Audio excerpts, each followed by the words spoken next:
A continuación presentará a la doctora Blanca Taboada. Ella es investigadora que está asociada al grupo de los doctores Susana López y Carlos Arias.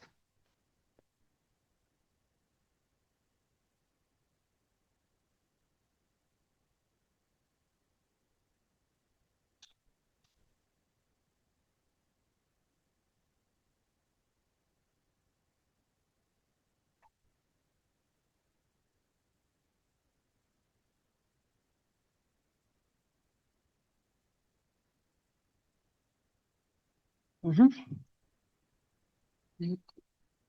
Pues bueno, antes que nada, muchas gracias al instituto por abrir este espacio para que podamos mostrar un poquito de lo que estamos haciendo. Espero no aburrirlos porque hoy va a ser más computacional que otras ocasiones, que presento más como análisis de datos genómicos. Y ahorita, esta vez les voy a platicar de una línea un poquito de aplicaciones que estamos haciendo, desarrollos computacionales en el área ya de Deep Learning para hacer análisis de datos, ¿no? En este específico metagenómicos, pero pues también para cuestiones genómicas. Y pues un poco empiezo con esto que han estado presentando a lo largo incluso de este simposio varios trabajos en el área de metagenómica, si no bien viral, pues también es bacterial, ¿no? Y como que se define qué es, ¿no? Y pues simplemente es una técnica que utiliza realmente la secuenciación masiva, que ahorita se está también utilizando para muchas cosas, que nos va a permitir identificar y estudiar, en este caso cuando es viral, pues todos los virus que hay presentes o bacterias, cuando es bacterial presentes en una muestra, ¿no?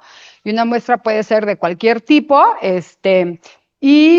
pueden ser cosas conocidas o incluso desconocidas, es decir, que todavía no se tiene un genoma de referencia en las bases de datos.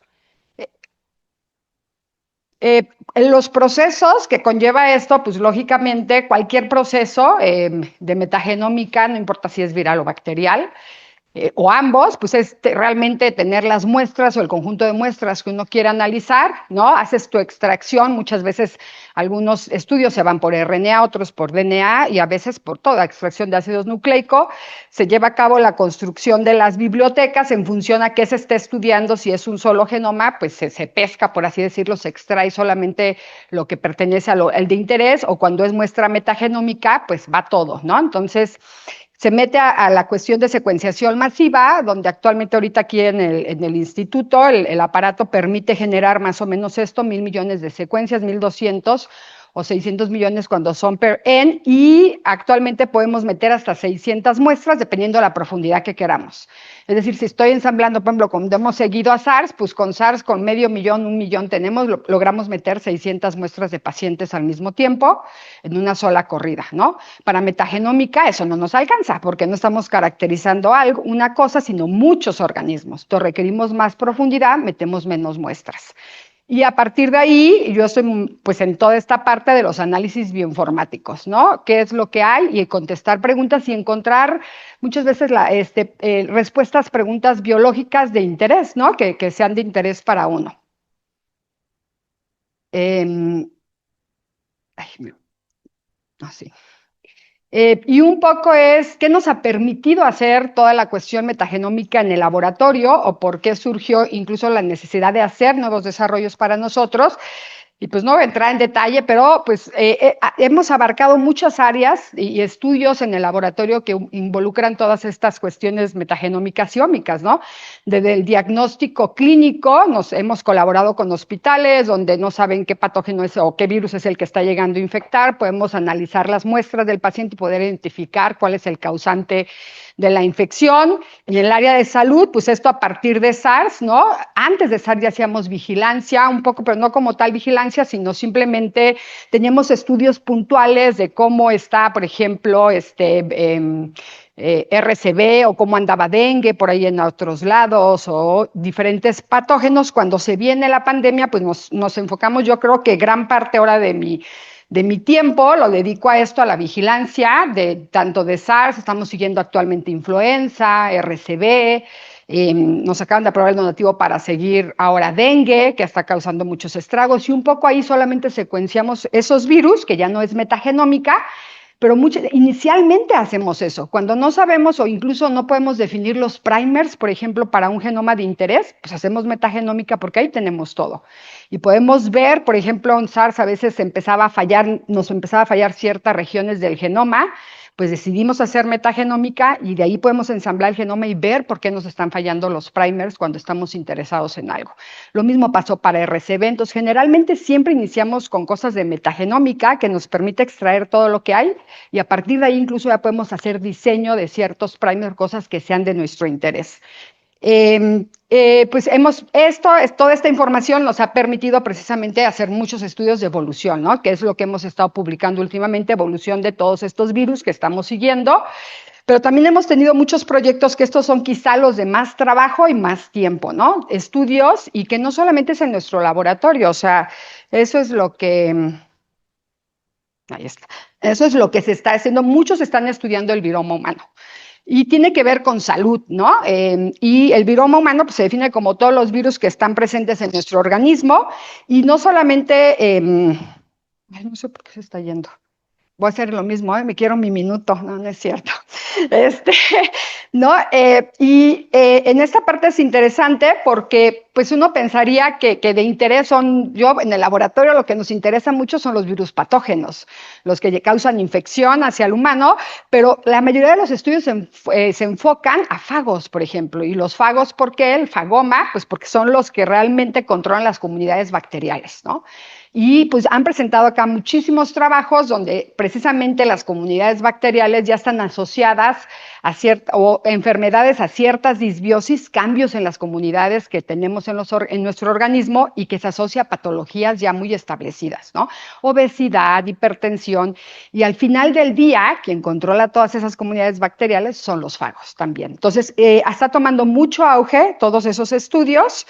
Tenemos en veterinaria, pues y zoonosis, pues hemos hecho estudios o colaborado ahí, más bien todas estas sí han sido más que nada colaboraciones con Facultad de Veterinaria, con algunos grupos de Alemania, donde han sido estudios puntuales de qué puede llegar a pasarnos los murciélagos, ¿no?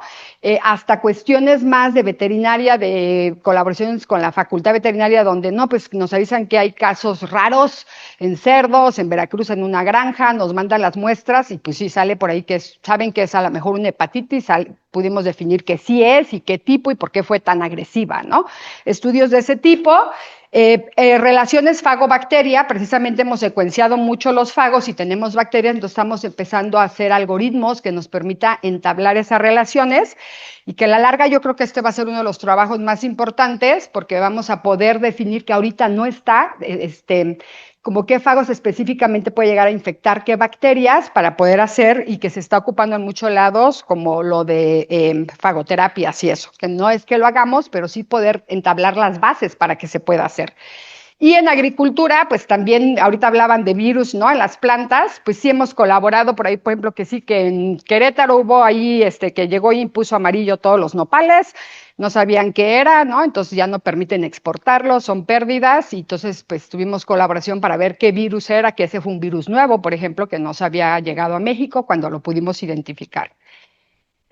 Todo esto pues siempre representa un reto computacional porque son miles, millones de datos que siempre estamos analizando y que a veces no es una muestra, son muchísimas. Y tenemos, pues actualmente hay muchos retos todavía en esta área que se tiene que llevar, ¿no? Mucho en la parte de virus, a diferencia de bacterias, es precisamente, es esto, que no existen estándares universales que definan la taxonomía de los virus. Entonces hay un comité para una familia y otro comité para otra familia y otro, entonces no es algo estándar. ¿Y qué llevo con esto? Este árbol filogenético salió en este review, donde, por ejemplo, todas estas líneas verdes son familias, diferentes familias de virus, donde tienen porcentajes de identidad del 50 al 70%.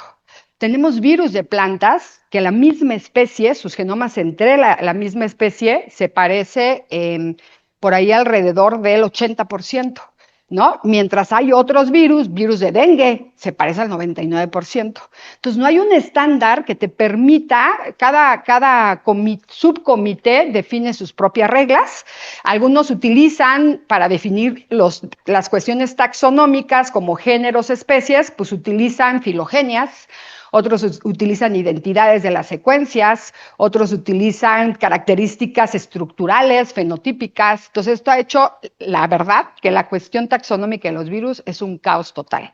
Y eso conlleva a que cuando tú los quieres caracterizar, si agarras genomas de referencia, uno por especie, pues no vas a pescar muchas veces porque no se parece en nada el que tú tienes con el que está anotado. Eso aunado a que mutan rápidamente los virus, o sea, tienen cambios muy grandes en poco tiempo y ya no se ve reflejado en lo que está anotado. Y esto ha hecho, este es un estudio que salió en el mismo 2023, donde analizaron y vieron, por ejemplo, que muchos de los estudios, pues lo que hay es las barras naranjas, lo que más hay son proteínas, en estudios metagenómicos virales, lo que más hay proteínas, predicción de proteínas que no tienen homología con nada. Apenas estamos empezando a descubrir el mundo, ¿no? Y muchas otras de las proteínas, que la gris, virales, tienen homología con proteínas celulares, por ejemplo, también. Y si ven lo negro, que casi ni aparece en algunos lados, pues son los virus, ¿no? Que realmente es muy poquito lo que se conoce todavía de ellos. Entonces, para analizar todo eso y esa complejidad, pues existen herramientas clásicas, herramientas ya con cuestiones de inteligencia artificial que se están estado desarrollando. Nosotros cuando iniciamos el trabajo decidimos probar muchas de estas herramientas que son las que se estaban utilizando para saber qué tan buenas eran. Cuando iniciamos nosotros, y pues la sorpresa fue que incluso agarrando los genomas que hay de base de datos, metiéndoles un error del 1%, que ni siquiera es lo que mutan los virus realmente, queríamos ver cómo eran tan buenas a identificando, y pues la sorpresa fue que eran muy malas, ¿no? Esa es la sensibilidad que implica qué tan buenas son identificando lo que tú ya sabes que son virus, y cuando lo identifican, qué tan bien lo asignan. Entonces, son buenas asignando, pero sus sensibilidades pues están muy bajas. Y BLAST, que fue uno de los mejores, es tardadísimo computacionalmente, van a ver los resultados, que es impensable utilizarlo para cuestiones metagenómicas, ¿no? Y cuando a veces son buenos para la parte de virus eucariontes, son muy malos para la parte de fagos. Entonces no es como algo universal. Entonces, aunado a esto, por ahí en el 2019 empecé a colaborar con Lore, nosotros estudiamos juntas la maestría y la licenciatura en computación. Ella es investigadora aquí de la UAM y se abrieron varios posgrados abajo en el área de ciencias de la computación. Abrieron específicamente 2 posgrados, el posgrado en ciencias de la computación en la Facultad de Ciencias y el posgrado de optimización y cómputo aplicado. Y yo siempre estoy metida al cuello en los análisis y en lo tardado, a pesar de que hemos desarrollado herramientas, no nos daba la vida para analizar toda la información. Entonces, decidí tener estudiantes de allá abajo, junto con Lore, que la asesora como interna, y ellos están aquí físicamente en el instituto para abarcar ciertas áreas de todo esto. Entonces, actualmente estos son los que están involucrados. Randy está haciendo precisamente, él está caracterizando, pero toda la parte de fagos, que es de maestría. Edna está haciendo, todos estos son cuestiones de inteligencia artificial que hacen. Ella está haciendo, va a entablar relaciones fago-bacteria en datos, va a ir a buscar remanente de infecciones de los fagos en los genomas de las bacterias y poder entablar esa relación. Ella está incluso, en colaboración con Quique, que tiene la parte de genomas de las bacterias. Tengo aquí a Tortuga, que está analizando virus eucariontes y reduciendo las bases de datos enormemente con algoritmos que nos permita tener mayor rapidez en todo esto. Y él lo va a hacer a nivel nucleótido, y hoy voy a hablar quizá un poquito de que ya fue publicado, el primer publicado de esta área, donde ella hizo un algoritmo basado en inteligencia artificial para identificar todas las proteínas virales que existían en estos datos metagenómicos, y que podían tener homologías muy lejanas que incluso eran difíciles con BLAST, ¿no? Homologías lejanas que no se parecen en tanto. Entonces, bueno, pues un poco ayer platicaban de un algoritmo con Gabriel, de un poco del área de la inteligencia artificial. Y yo ahora siempre todavía cuando iniciamos esto en el 2020, yo preguntaba, ¿y qué? ¿Alguien sabe de Deep Learning? ¿No? Y daba la clase y ¿no? Y ahora siempre les pregunto, ¿qué se les viene a la mente cuando es Deep Learning? Y todo el mundo me dice ChatGPT, ¿no? ChatGPT vino a poner a todo el mundo a enfocarse a que existe la inteligencia artificial y que nos puede facilitar la vida enormemente, ¿no? Cuando iniciamos eso todavía no existía ChatGPT, pero sabíamos que venía muy fuerte por la rapidez del procesamiento y por lo que se podía extraer de los datos. Eso sí nos quedaba claro. Entonces, pues es un área de la inteligencia artificial. Son realmente redes neuronales muy profundas, van a ver por ahí un ejemplito, ¿no? Y está formado en capas y procesan información poco a poco. Entonces yo siempre pongo eso, ¿no? Imagínense que quieren reconocer caras con nuestro cerebro humano, pues las redes neuronales primero, por ejemplo, pueden detectar líneas, luego una capa más atrás puede detectar ojo, otra capa quizá la boca, y al final de todo esto puede reconocer qué es una cara, juntando cada una de esa parte de la información. ChatGPT está formado precisamente con este tipo de redes, que son redes neuronales profundas. Ese es un pequeño ejemplito que pongo, que ayer decían de imágenes, están hechas realmente mucho para imagen, ahorita para texto, donde tú le das, es unos simuladores que hay, donde tú le das una imagen y estas son capas, ¿no? ¿Qué significan estas capas? Es esto, básicamente, capas son, si tú tienes una imagen, es pasar un filtro, que al final es pasar una matriz, ¿no? De números que te va a extraer y vas a sacar un promedio. Entonces son operaciones matemáticas lo que vas haciendo para extraer información. Entonces cada una de estas capas al principio va a extraer algo y va siendo más profunda, donde al final quedan cosas tan chiquitas que ya se especializa en algo, ¿no? Y al final de todo eso junta la información para podernos dar algo. Y esta es una representación más o menos de lo que puede ir extrayendo cada una de esas capas. Matemáticamente o de manera visual, como uno siempre los ve en los artículos, es algo así, ¿no? Esta es la representación matemática que se da a todas estas redes neuronales, donde estos son los filtros o matrices que se aplican, operaciones matemáticas que se van aplicando y que vas empezando con cosas más grandes hasta algo muy pequeño y al final tienes una capa total, una red totalmente conectada, clásica de las que ha existido siempre. Y esto es real, esto es más o menos lo que tú vas viendo cuando vas pasando por ejemplo, aquí un número, esto es lo que va viendo cada una de las partes de la red y al final te dice qué es lo que tienes, ¿no? Son muy rápidas ya, nosotros ahora para puertas abiertas, Ali y el grupo hizo, por ejemplo, una que le metíamos fotos para definir qué virus era y no me dejaron, pues no me acuerdo cuántas imágenes metieron, pero el entrenamiento se aventaron lo que íbamos a presentar en puertas abiertas en una tarde, ¿no? Le metimos imágenes de unos fagos, de otro tipo de virus, otro ahí, a un modelito que bajamos de la red, hay miles de modelos ya ahí también, para imágenes hay muchísimo, donde tú le vas dando y automáticamente te define qué es. Los entrenamientos ya son rápido y te permite hacer cosas de manera muy precisa.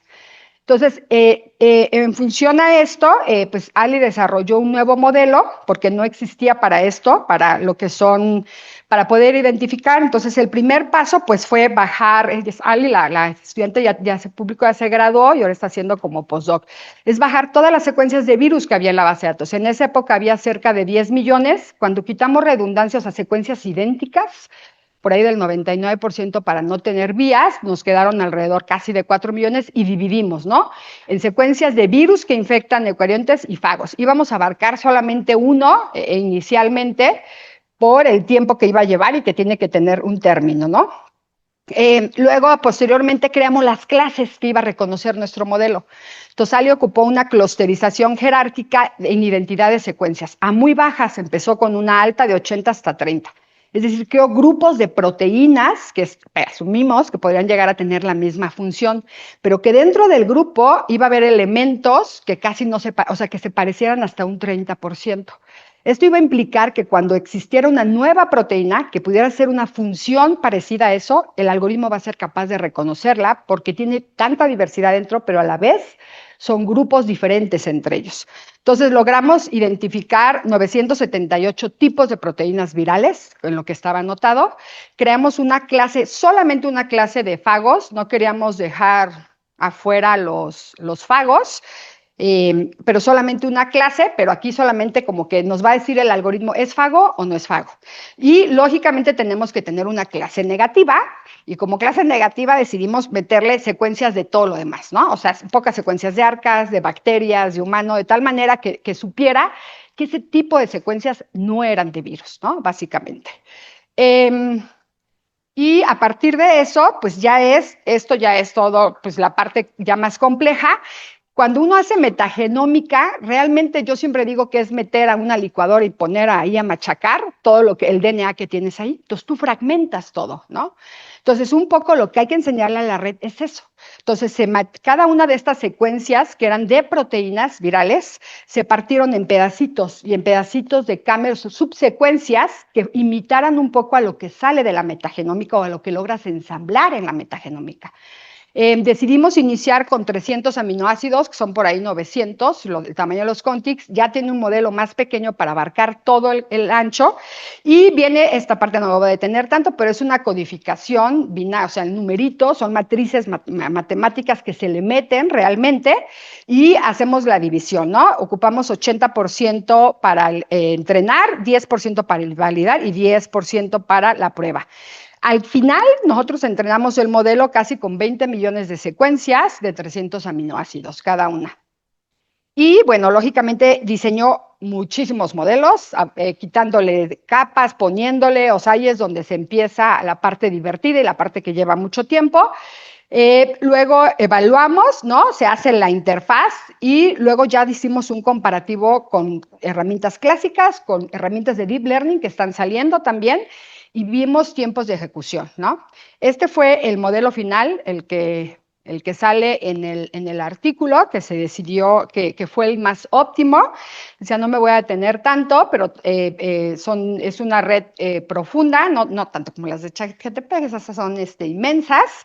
Y bueno, si uno lo viera ya como tal, el entrenamiento de esto abarcó 5 días y esto es en una computadora que tenemos ahí de escritorio, ya le compramos tarjetas GPUs, todo esto es con GPUs. Y que actualmente, cuando iniciamos hace 4 años, me acuerdo que andaban por ahí de 100,000, ¿no? Ahorita ya están en 15,000, 16,000 pesos. Así se ha abaratado todo lo que es este tipo de procesamiento, porque se está utilizando muchísimo. Pero realmente el buscar esta estructura, pues llevó meses y todo se hizo prácticamente en Mixed, en el supercómputo de la UNAM, ¿no?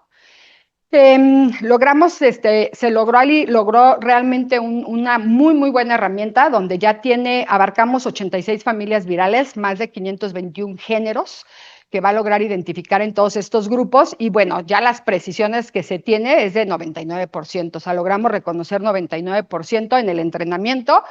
Cuando ya lo metemos a la prueba, al set de datos que nunca vio la red para ver qué tanto iba a poder hacerlo, pues alcanzamos sensibilidades del 97%, ¿no? Explica que la red es muy buena, aunque no lo crean, acá tengo todas las clases de proteínas en el eje así, y estas son las sensibilidades y precisiones. Amarillo es que es el 100%, y por ahí hay algunos casos que se ven aquí medios atípicos, que la red no es tan buena haciéndolo, aunque siempre está por arriba prácticamente del 60%, pero son clases muy, o sea, son casi únicas. Fuimos a ver cuáles eran y es interesante porque son clases que a veces, por ejemplo, confunden algunas con humano, que incluso el propio Blas lo hace, ¿no? Hay muchas como cuestiones de retrovirus, pues que están metido incluso en el humano, al menos que quites toda esa parte, pues ¿qué es? ¿Es el retrovirus o es el humano, no? Había otros que se confundía con bacterias, por ejemplo, cuando se le metía, y ahí también vimos algunas que le estábamos metiendo de query, profagos, por ejemplo, que están insertados. Entonces, y si hay algunos errores que sí tiene la red aún, ¿no? Alcanzamos ya, comparándonos con estas son las herramientas más utilizadas o que habían sido más utilizadas, un montón de citas y todo que están ya del área de Deep Learning. La diferencia es que estos se especializaron mucho en fagos, donde nosotros sí nos ganó por poco, pero nosotros nomás metimos una clase de fagos. Todavía no resolvemos ese problema, que ese lo está haciendo otro estudiante, y aún así competimos. Pero en la clase de virus eucariontes, pues estamos muy por arriba de estas herramientas. Pero aquí viene todavía lo que a mí ya me hizo sonreír, los tiempos de procesamiento, ¿no?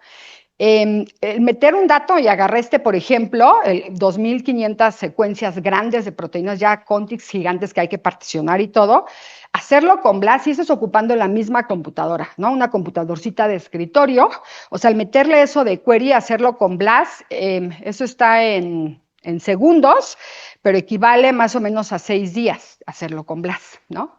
el hacer ese análisis, hacerlo con nuestra herramienta ocupando GPUs, o sea, que no es la tarjeta gráfica esta, que les digo que ya les pusimos a las máquinas, aún así disminuyó a 6 horas. Entonces pasamos más o menos de 6 horas a 6 días el tiempo. Eso es así de rápidas son todas estas.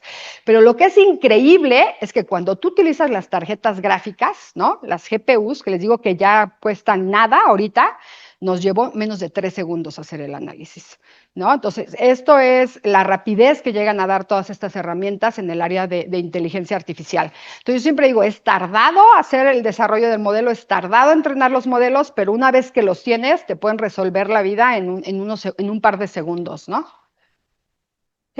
Bueno, esto ya se puso disponible, se publicó el artículo ahí en Briefing in Bioinformatics, ya está el hip hop, ya está todo, o sea, está libre, el código se puede utilizar, pero se está haciendo una segunda versión, perdón, que realmente queremos ya hacer todo. O sea, esta parte habíamos asumido que le iba a hacer el usuario, pero realmente si queremos resolver la vida hay que hacerlo todo, ¿no?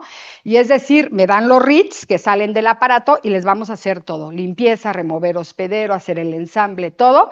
Y Ali ya hizo un mejor modelo, este es el publicado, pero ahora diseñó uno que va a permitir entrada hasta de 100 aminos, es decir, 300 nucleótidos, porque es lo que se ensambla muchas veces de los datos metagenómicos.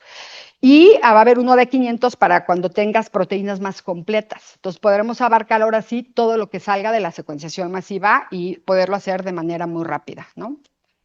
Pues los agradecimientos, como siempre, este es el grupo que tenemos, todos estos partos, aquí somos más los computólogos, hay unos que están más haciendo análisis de todos los estudios que les digo, pues estamos todos metidos dentro de aquí, aunque ahora no había nadie en esa foto, yo creo que no fuimos esa vez, más que yo, pero bueno, estamos todos ahí en el laboratorio, Carlos y Susana, un agradecimiento a ellos, a todo la unidad de secuenciación, que siempre son los que, por ellos los que nos secuencian todo, Alejandro, todo lo que tenga que ver con muestras, mucho de todo lo que es muestra, pues nos las da el IMSS, Esteban, para todos los virus que hacemos, incluso para metagenómica, y todos los financiamientos que hemos tenido ahorita, ¿no?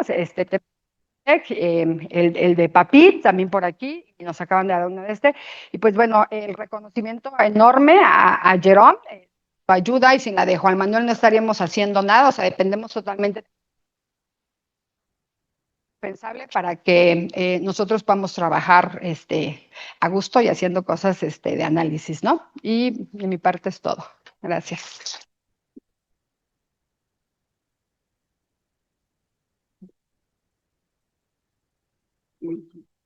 Hola Blanca, acá estoy. Hola Enrique. Felicidades, está padrísimo. Y bueno, nada más quería nuevamente felicitar a las bioinformáticas por haber logrado romper el récord de audiencia en Biotecnología en Movimiento. Ah, ¿sí? Es buena, no sabía, ¿eh? Ya lo sé. Hola, hola Blanca. Hola, ¿qué tal? Hola, muy bonito trabajo, muy buena aplicación de la inteligencia artificial. Mi pregunta es, ¿cómo funcionaría con distintos metagenomas? En el sentido de, en tu prueba la relación es constante de verdaderos positivos y verdaderos negativos, ¿no? Pero no nos pones una matriz de confusión, no vemos cuál es la métrica que se usó para evaluar este tipo de cosas. Y entonces, pues depende, si en un lugar hay muy poquitos virus, pero muchas secuencias no virales, pues va a enfatizar, bueno, van a aparecer más frecuencias no virales y van a ser asignadas erróneamente, ¿no? Entonces, ¿cómo está ahí la composición de tu base de datos de verdaderos negativos, verdaderos positivos, y cómo está la matriz de confusión? Bien, o sea, la matriz, sí, yo me quejo siempre de eso, que en los artículos generalmente te dicen que es muy bueno el método, pero no te dan, y cuando tú ves esto que estás diciendo, te das cuenta que los métodos son muy malos a veces, ¿no? Entonces, en la matriz no la traigo, pero sí la pusimos en el artículo, nos fue muy bien en eso, ¿no?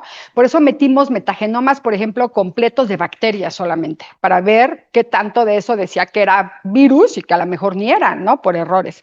Evaluamos con datos reales, pero incluso con los sintéticos metimos matriz de confusión y estamos por arriba del 97% en cualquier lado de la matriz que tú logres ver, ¿no? Bueno, en los dos ejes, y entonces eso implica que en estos, en los falsos positivos y falsos negativos, nos va muy bien también.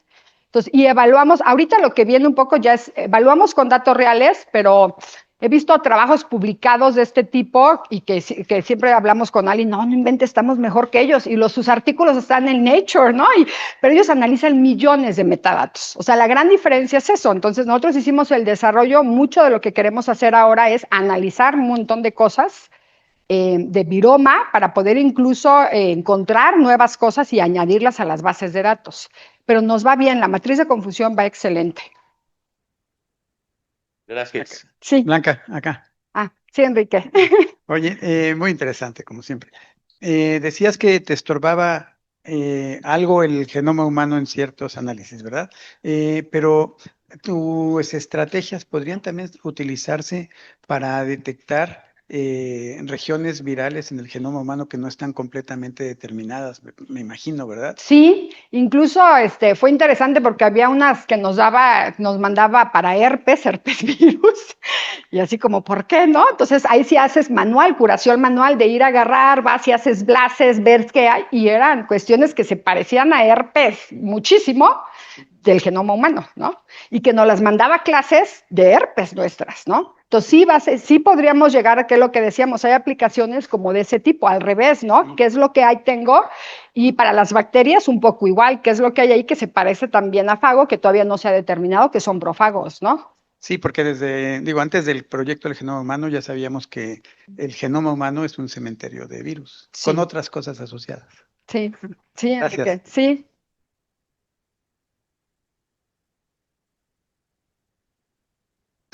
Sí, tiempo para una última pregunta. Entonces, si les pido por favor a los que están en las puertas, y hay otros si pudieran pasar a sentarse.